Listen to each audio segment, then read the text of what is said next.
I'm America's Digital Pro, Kim Komando. And in tech news this week, beware. Another crypto-jacking malware is spreading like wildfire. I'm going to tell you more about it and what you need to do to avoid it. Plus, a major change is coming on the music front, and it's going to totally affect how you buy your tunes. And it's not just for taking pictures. I'm sharing some unexpected ways that you can use your smartphone camera.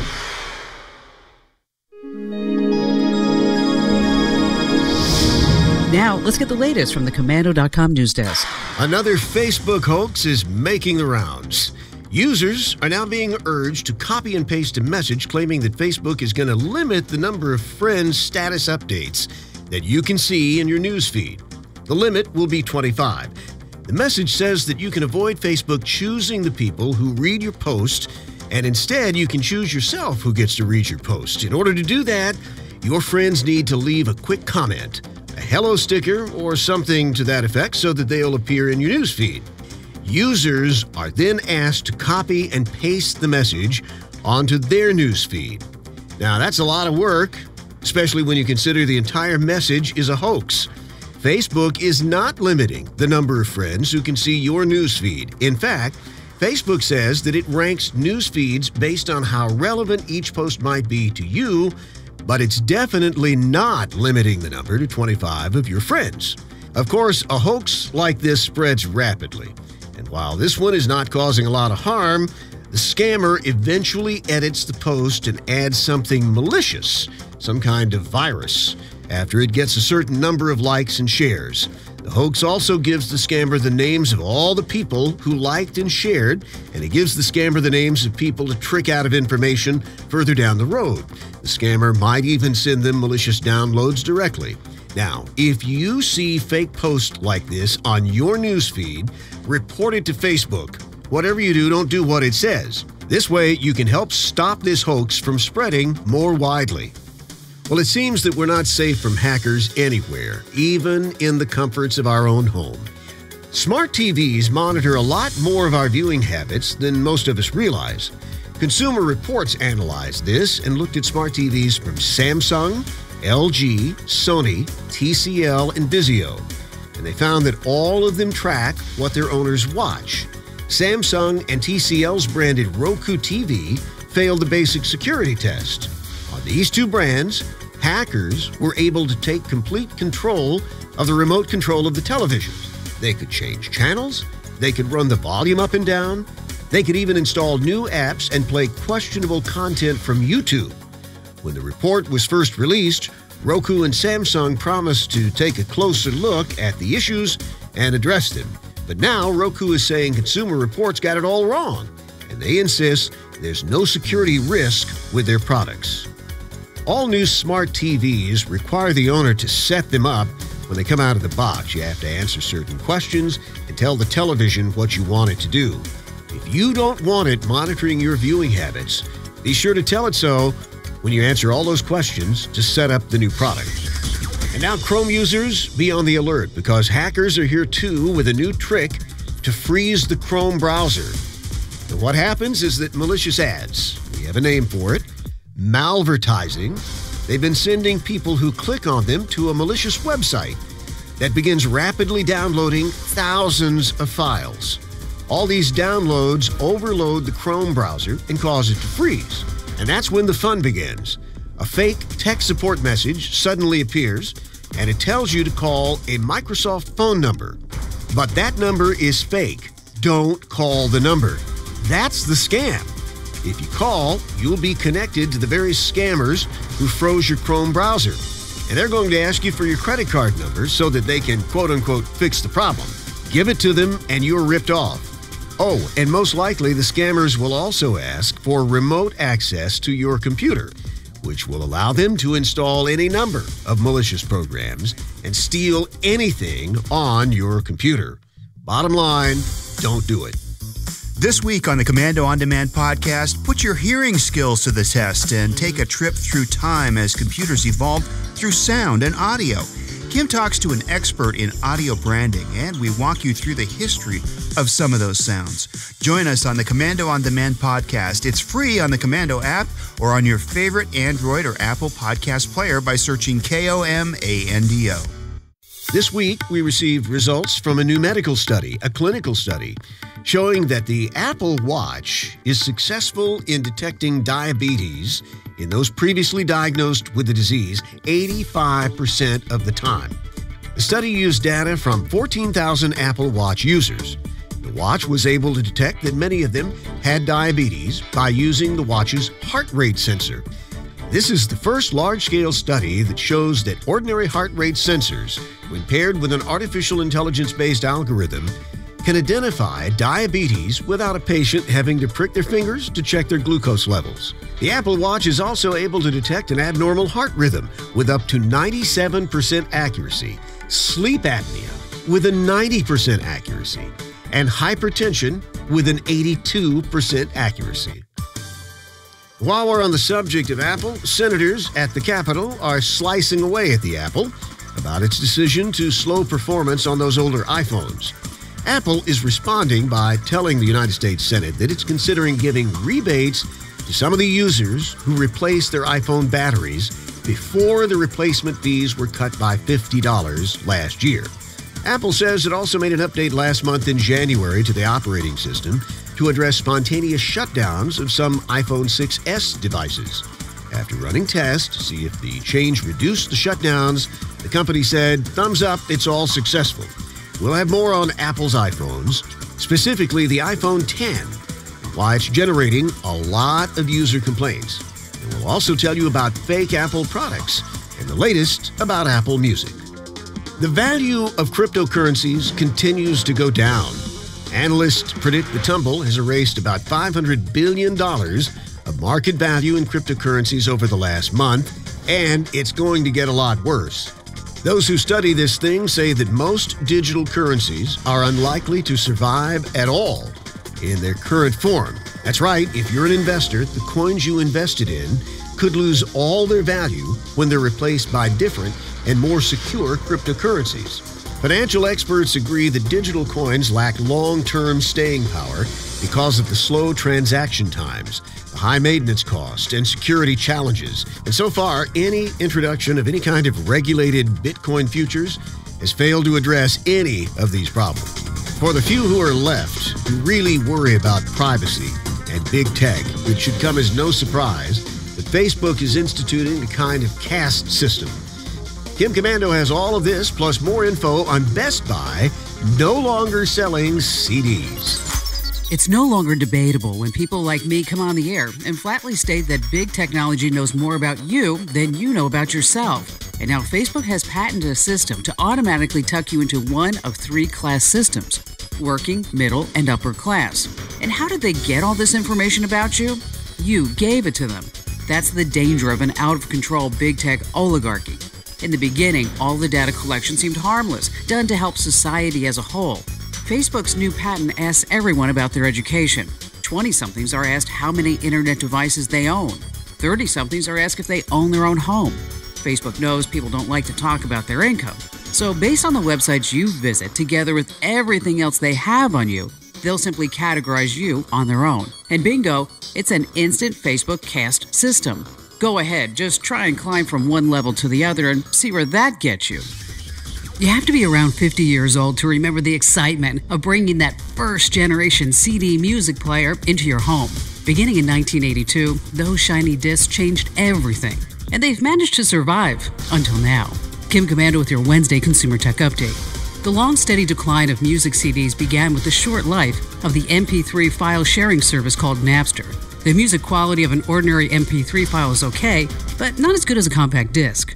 Still, MP3s were good enough to steadily wean music lovers away from CDs. News leaked out that Best Buy will stop selling CDs altogether on July 1st. Target stores will no longer pay for CDs up front, but rather reimburse music suppliers only if a CD sells. Labels will be lucky enough to even get CDs into a Target store. Audiophiles will agree that MP3 quality is lacking. CDs are better. HD CDs are stunning. Sadly, their time is over. I'm Kim Komando. The Kim Komando Comparison Chart is the place to start your search for everything digital. In the Read section at Komando.com. Wireless technology is always evolving. We're already seeing self-driving cars, virtual reality, the very beginnings of human-like robots and smart cities. But what's closest on the horizon is 5G technology.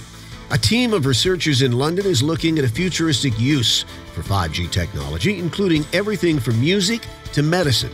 These researchers want to use 5G to transfer physical skills across networks, creating something they call the Internet of Skills. For example, a surgeon with virtual reality equipment and special gloves called haptic gloves, which sense motion and pressure, could actually operate on a patient in another state or another country or even a ship at sea using a remote-controlled robot. Of course, some forms of remote surgery have been possible for a while, but nothing really complex because of delays and lags with current internet speeds. But 5G is virtually instantaneous. That means the surgeon can get instant feedback right through the gloves. To the surgeon, everything feels like it's happening right in front of them. Haptic gloves could also be used to track and record the subtle movements of, say, someone playing a piano, maybe a piano master. And that means a person could actually learn how to master playing the piano from a teacher who's many miles away or who recorded the lesson many months in advance. All the data would be stored in what we'll call a skilled database until it's downloaded by, say, an aspiring pianist. The gloves would move the fingers until muscle memory is trained. And all of this is only scratching the surface of what can evolve out of the new coming 5G technology. With all the hype before it came out, and of course, even the high cost of acquiring an iPhone 10, you'd think that Apple would have all the bugs worked out. The latest complaint from iPhone 10 users has to do with delays with making phone calls. Someone calls the iPhone 10, but it could take up to 10 seconds before the person who's being called would even see the screen. And of course, until the screen lights up, they don't know who the call's coming from. That usually means users don't even know the call's coming to accept it or reject it, and they'll miss the call altogether. Widespread complaints started in January, but it appears that the problem was with the iPhone 10 right from the start. Rebooting and other troubleshooting measures don't seem to work. No word on how many people are experiencing the problem either. Apple says it's looking into the issue. Now, in the meantime, it's recommended you contact Apple support if you're having any of these problems, since it's possible that Apple will address all of this in an upcoming software update. Other complaints about the iPhone 10 involve the screens becoming unresponsive in the cold weather. They call this glitch Coldgate.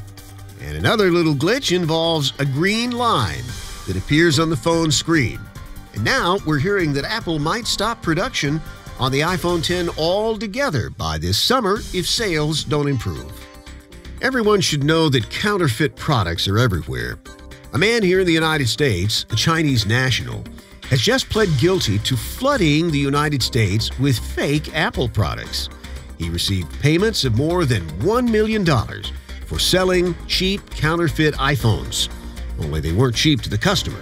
He also marketed iPads and other Apple products. He's 43 years old, was reportedly here in the United States on a student visa. He sold the fake Apple products through his firm Dream Digitals. Did you buy anything from him? He and other conspirators apparently smuggled more than 40,000 fake devices and accessories into the United States from China and sold them as legitimate Apple products. They aren't. The group is also accused of smuggling counterfeit packaging and labels with Apple trademarks all over them. Sentencing is on May 30th. As you might guess, the sale of fake Apple products is big business in China. A fake iPhone 10 was up for sale about a month after the actual product was launched. And sometimes fake electronics, especially in China, are available there before the real thing comes out in the legitimate market here in the United States. And one more thing about Apple this week. The Wall Street Journal has predicted that Apple Music will soon be the #1 streaming music service in the United States. In fact, Apple Music's growth rate in America is more than double that of Spotify's. Apple, of course, doesn't comment on sales or its growth rate, but it does say that it now has 36 million subscribers to Apple Music around the world. That's up from 30 million since September. Much of Apple's success has to do in converting users of its iPhone, where the streaming service is preloaded. This news also comes as on-demand audio streaming now makes up the majority of overall music consumption for the first time in history. Listening to music by streaming has a 54% share in 2017, according to Nielsen Music. Find the latest gadgets at shop.komando.com. You might see some internet stories about something called the Center for Humane Technology. This thing was launched by a group of ex-Google and ex-Facebook employees. And they say they want to reverse the digital attention crisis that they helped create. And I'm quoting now, they want to realign technology with what they see as humanity's best interest. These people say they're especially worried about the effects social media and apps have on kids. Well, who isn't? When it comes to adults, their concern is the increased use of technology, which they believe is increasing stress and anxiety levels and even causing people to lose sleep. Now, keep in mind, the people who are protesting are the ones who were once behind all of this. They say that they're starting their Truth About Tech campaign that will be similar to anti-smoking crusades. The campaign will focus first on reaching students in 55,000 schools across the country in an attempt to separate them from their smartphones. Well, good luck. The old saying is, diamonds are a girl's best friend, and now that best friend could come in the form of a cell phone. That's right, a smartphone is being manufactured that will have the first screen ever made out of diamonds. It could be released as early as next year. This diamond glass screen is being called the Mirage Diamond Glass. It uses a molecular pattern that helps lower the probability of deep cracks forming in the glass. The diamond screen also prevents damage to materials underneath the screen, such as the delicate LED panels or sensors. The diamond glass manufacturers say that this thing could also be the solution to preventing screen shattering. But before it can be released, it needs more testing, especially to figure out how well diamond glass responds to human touch and how light is reflected from diamond screens. In other words, these things are not yet ready for prime time. And now, here's Kim Komando with some unusual ways of using your smartphone's camera, all part of her column in this week's USA Today. When was the last time you actually pulled out a digital camera? It's probably been a while. Most likely, you just pull out your smartphone. Even professional journalists are using their phones to capture events, and filmmakers have even used smartphones to shoot entire movies. Smartphones have an advantage that traditional cameras just don't have. I'm talking about the apps. And with the right app, you can do so much more than just take pictures. So let me share some unexpected ways to use your phone's camera. First up, you can use your camera as a search engine. There's an app called CamFind, and it uses images instead of words. You just open up the app, snap a picture, and watch as it runs through keywords to identify what's in the photo. It's going to generate a list of search results and similar images. It's a really cool way to change the way that you actually do internet searches. Try it once, and you're going to be hooked. The next app is going to be a parent's and student's best friend. It's called Photo Math. Have you ever seen some of those problems that kids are trying to solve? I mean, a lot of parents are getting stuck on third-grade math problems. Photo Math may be your answer, literally. It lets you point your camera at an equation and solves it. It even shows you the steps it took to get to the answer. Finally, if you're traveling in a foreign country and you need a little help with the language, use the Google Translate app. The Translate feature works in 35 different languages. You just point the camera at what you're trying to translate. It's going to change the text right on the screen. It's really helpful for reading street signs or restaurant menus. And I have a slew of other great ways that you can use your smartphone's camera. It's actually in my USA Today column this week. To check it out, head over to Komando.com, and in the Read section, just hit Columns. You're up to date, and I'm America's Digital Pro, Kim Komando. Hey, thanks for listening. And by the way, so many people have asked me, this is not the Kim Komando Show radio show podcast. To find my show nearest you, head over to komando.com/radio. And if you want to watch or listen to my show anytime on your schedule, go behind the scenes, watch the show being recorded, use our message boards, be part of the community, head over to getkim.com. Once again, that's getkim.com, and I'll see you next time.